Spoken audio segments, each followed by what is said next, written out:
it became very apparent that Paul was far from the father that I thought he was.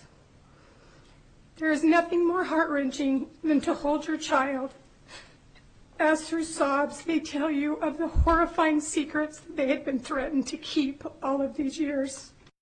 All the sorries in the world could never convey how sorry I am that while I should have been protecting you, I let this monster into our home. I shudder to think how you must have felt every time I publicly announced that Paul was our knight in shining armor, dropped down from heaven into our lives. Paul, I trusted you with the most precious possessions I could ever have. But they were two dark-haired, blue-eyed, beautiful little children who looked up to you and instantly called you Daddy. We loved and trusted you, and you took that trust and used it to manipulate and hurt my children in the most despicable way possible. And I will spend eternity trying to find a way to forgive you. Not for you, but for us.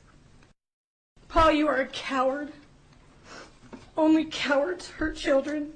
You are a master manipulator, and you are a liar.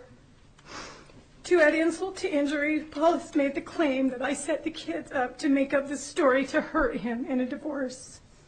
It is important that I go on record that nothing could be farther from the truth. Anyone who knows me, and especially Paul, knows I would lay down my life for any of my kids.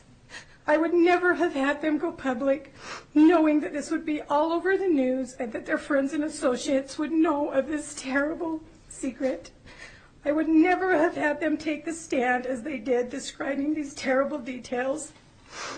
This has been humiliating and extremely painful for them. It has affected almost every aspect of their lives. I would never put my children through that, ever. To the police first without even my knowledge.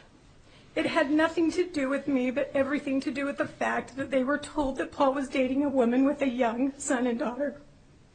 In my eyes, they will be forever heroes for putting their own feelings and fears aside and coming forward publicly to do all they could to make sure no other children went through what they did. No, this was not about a divorce. This divorce was due to this accusation.